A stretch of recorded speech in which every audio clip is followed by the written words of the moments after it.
Hi, I'm Adam Rombel, Editor-in-Chief of the Central New York Business Journal, and I'm here in the Farmers Market in downtown Syracuse on a Tuesday. Excited to talk to you about the Revitalize Syracuse Publication that's coming up in late September. And here to join me today is Merike Treier, the Executive Director of the Downtown Committee of Syracuse.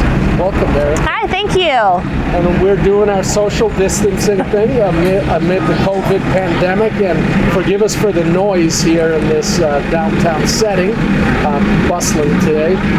So Merike, obviously the past few years the publication has spotlighted the tremendous growth in downtown Syracuse, the population that's been happening, the growth in that, the upscale apartments, the eclectic restaurants and the retailers, the boutiques, the growth of the downtown living and the downtown community overall, and the workplaces, the tech entrepreneurs. And then fast forward to this spring and COVID happened. Yes. And COVID presents a challenge to every one of those things, and I didn't even mention the whole festivals aspect. Now tell us, what is the current state of downtown Syracuse, and why do you still remain optimistic? Well, so as you were recapping all the different items that we've covered in the publication, I don't know how everything fits with one volume every year. So this year is certainly a very different type of year. The pandemic hit, certainly stalled a number of our construction projects, but we're happy to say today that, again, beautiful weather for the farmers market, which is continuing each week. But we've got 2/3 of our downtown storefront businesses open. So we have more than 130 doors that are open for business on our ground floor storefronts, and we're seeing employers start to make that return into the office space. Okay.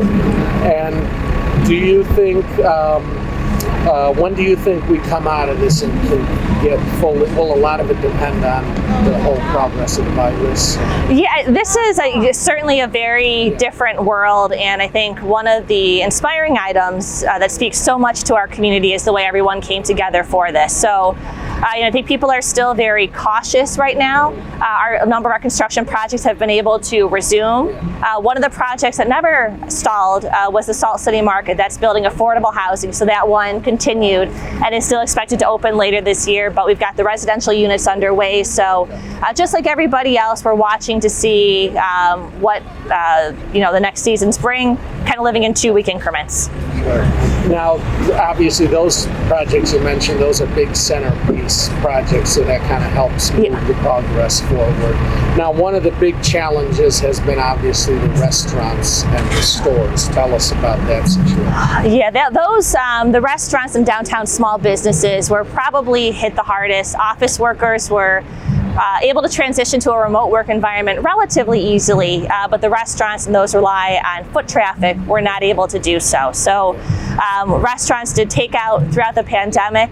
Yesterday just started the first day of 3 weeks of summer downtown dining weeks deals. Okay. So a promotion geared to draw more attention to the restaurants. So you can dine in, you can dine outdoors, which is always a nice perk for the cafe dining. And then new for the summer promotion is takeout. Takeout previously had not been included, but again, we want to appeal to everyone as far as their comfort level with coming back to patronize businesses. All right, that's good. So hopefully that helps restart things, gives them a boost. So anyway, so you can read about all of this and more in the Revitalize Syracuse publication coming up in the September 21 issue of the Central New York Business Journal. Thank you.